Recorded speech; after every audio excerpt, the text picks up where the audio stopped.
श्री कृष्ण कहते हैं, आलसी व्यक्ति कभी भी सफल नहीं हो सकता। जिसे अपने जीवन में ऐसो आराम प्यारा है, उसे मेहनत करना अच्छा नहीं लगता, भला हुआ व्यक्ति कैसे सफल हो सकता है। इसलिए अगर आप कोई काम करना चाहते हैं तो अभी से आलस्य त्याग दीजिए।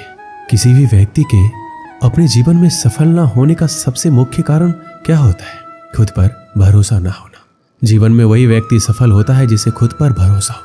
जिस व्यक्ति को खुद पर भरोसा नहीं है वो कभी सफल नहीं हो सकता। एक बार दानवीर कर्ण ने भगवान श्री कृष्ण को अपनी व्यथा सुनाई और कहा, हे प्रभु, जब मैं पैदा हुआ तब मेरी माँ ने मुझे त्याग दिया। इसमें मेरा क्या अपराध था? द्रोणाचार्य ने मुझे शिक्षा देने से मना कर दिया क्योंकि वो मुझे क्षत्रिय नहीं मानते थे।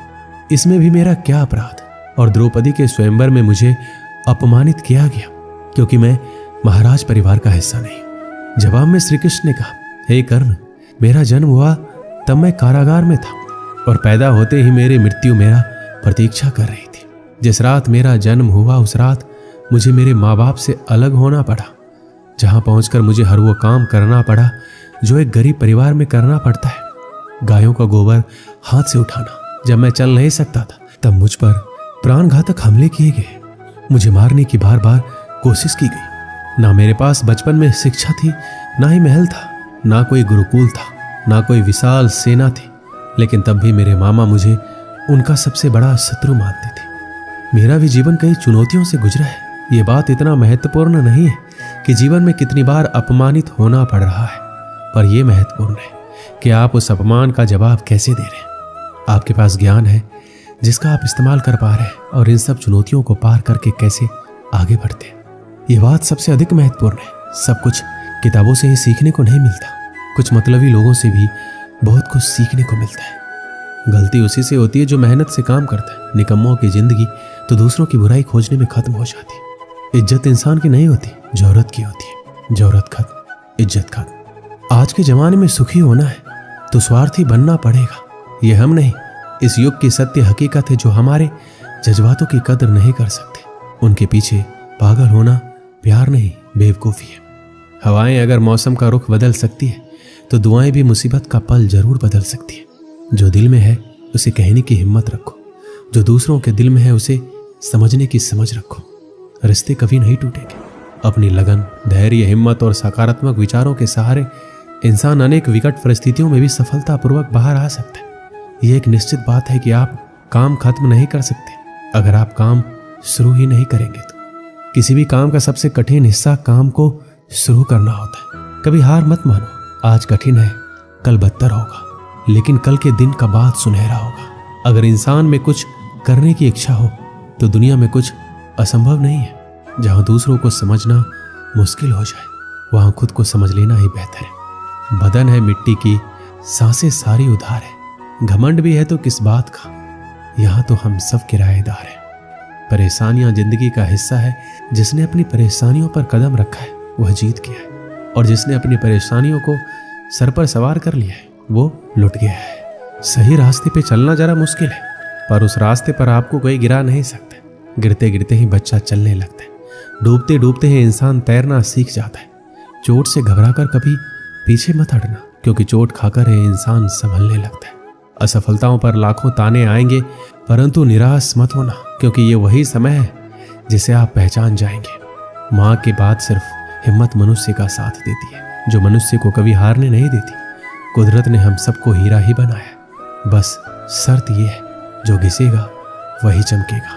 सब कुछ किताबों से ही सीखने को नहीं मिलता, कुछ मतलबी लोगों से भी बहुत कुछ सीखने को मिलता है। कभी भी किसी जरूरतमंद को अपनी चौखट पर जलील मत कीजिए, क्योंकि ऊपर वाला कटोरा बदलने में देर नहीं करता।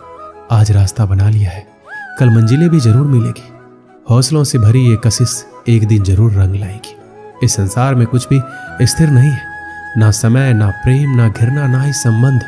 कोई आपको ना समझे तो चिंता मत करना, क्योंकि अच्छे लोग और अच्छी किताबें हर किसी को समझ में नहीं आती। मित्रता कोई स्वार्थ नहीं बल्कि एक विश्वास है, जहां सुख में हंसी मजाक से लेकर संकट में साथ देने की जिम्मेदारी होती है। यहाँ झूठे वादे नहीं बल्कि सच्ची कोशिश की जाती है। सच्ची बात बोलने वाला और सही राह पर चलने वाला इंसान हमेशा दुनिया को कड़वा लगता है। प्रशंसा चाहे जितना भी करो, लेकिन अपमान बहुत सोच समझकर करना चाहिए। लगन छोटा सा शब्द है, जिसे लग जाती है उसका जीवन बदल जाता है। जो रिश्ते रुलाने लगे तो उसे नजरअंदाज करना सीखो, जिंदगी बहुत आसान हो जाएगी। दुख आने से पहले ही दुखी होने वाला व्यक्ति आवश्यकता से अधिक दुख भोगता है। असफलताएं जीवन का एक हिस्सा है। अगर आप कभी असफल नहीं होंगे तो आप कभी सीखेंगे ही नहीं, और जब आप सीखेंगे नहीं, परिणाम स्वरूप आप में बदलाव नहीं आएगा और ना ही आप कई चीजें सीख पाएंगे। इसलिए जीवन में असफलताएं बहुत महत्वपूर्ण है। वक्त से लड़कर जो नसीब बदल दे, इंसान वही जो तकदीर बदल दे। कल क्या होगा कभी मत सोचो, क्या पता कल खुद अपनी तस्वीर बदल दे। श्री कृष्ण कहते हैं इंसान के बर्बाद होने के 5 कारण हैं: नींद, गुस्सा, डर, थकान और काम टालने की आदत। सफलता खुशी की चाबी नहीं है, खुशी सफलता की चाबी है। आप जो कर रहे हैं उससे अगर आप प्यार करते हो तो आप जरूर सफल होंगे। दूसरों का भला करने वाले मनुष्य को हमेशा कष्ट का सामना करना पड़ता है, क्योंकि हमेशा फल देने वाले वृक्ष को पत्थरों की मार सहनी पड़ती है। सत्य से कमाया हुआ धन हर प्रकार से सुख देता है, छल कपट से कमाया हुआ धन हमेशा दुख देता है। एक समझदार व्यक्ति वही है जो दूसरों को देखकर उसकी विशेषता को सीखता है, उससे तुलना और ईर्ष्या नहीं करता। एक समय की बात है, एक निर्धन व्यक्ति राजा के महल में माली का काम करता था। उसने राजमहल के बाग में कई प्रकार के फलों के पेड़ लगाए थे। जो फल पक जाते वो तोड़कर राजा के सामने प्रस्तुत कर देता। कई बार खुश होकर राजा उसे इनाम भी देते। एक बार बाग में आम, अंगूर और नारियल के फल हुए। माली टोकरी लेकर बाग में पहुंचा और सोचने लगा कि आज कौन सा फल महाराज के लिए ले जाऊं। कुछ देर सोचने के बाद उसने अंगूर तोड़ लिए और टोकरी में भरकर राजा के पास पहुंचा। उन दिनों राजा कुछ चिंतित था। उसे गुप्तचर द्वारा सूचना मिली थी कि पड़ोसी राज्य का राजा उस पर आक्रमण की तैयारी में। वह इस बारे में गहन सोच विचार में डूबा हुआ था। तभी माली उसके पास पहुंचा और चुपचाप उसके सामने टोकरी रखकर कुछ दूर जाकर बैठ गया। राजा मंथन करते करते टोकरी से अंगूर उठाकर खाने लगा। वह आधा अंगूर खाता और आधा फेंक देता, जो माली के ऊपर गिरता। जैसे ही अंगूर माली को लगता, वह कहता, भगवान तू बड़ा दयालु है। सोच विचार में डूबे राजा का ध्यान इस ओर नहीं था कि वह अंगूर माली के ऊपर फेंक रहा है। एक बार फिर उसने अंगूर माली के ऊपर फेंका और माली ने फिर से कहा, भगवान तू बड़ा दयालु है। इस बार राजा का ध्यान माली की ओर चला गया।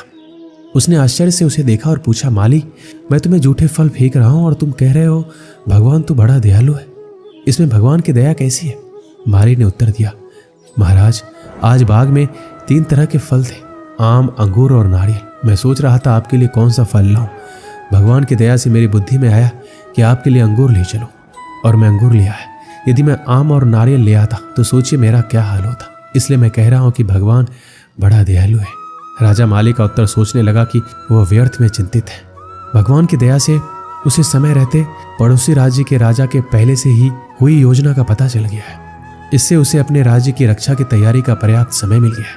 उसने भगवान को धन्यवाद दिया और राज्य की रक्षा की तैयारी में जुट गया। जब युद्ध हुआ तो उसमें उसकी विजय हुई और उसने अपना राज्य बचा लिया। इस कहानी से हमें क्या सीख मिलती है? समय का चक्र ऐसा ही है, कभी अच्छा समय आएगा तो कभी बुरा।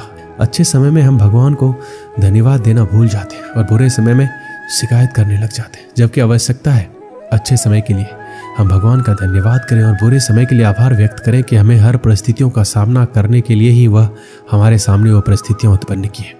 छोटी छोटी परेशानियों का सामना करके हम बड़े मुसीबतों का सामना करने योग्य बन पाएंगे। इसलिए जीवन में आने वाली छोटी छोटी समस्याओं से घबराएं नहीं, सकारात्मक रहकर समस्या के निवारण के बारे में चिंतन करें, योजना बनाएं और निवारण में जुट जाएं।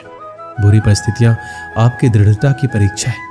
ऐसे समय में टूटे नहीं, ये साबित कर दें कि आप हर परिस्थितियों का सामना कर सकते हैं, उससे उबर सकते हैं और जीवन में आगे बढ़ सकते हैं। जीवन की उबड़ खाबड़ डगर पर चलकर ही आप दृढ़ और मजबूत इंसान के तौर पर खड़े हो पाएंगे। दोस्तों, इस वीडियो में बस इतना ही। मिलते हैं अगली वीडियो में। अपना ख्याल रखिएगा। जय श्री कृष्ण।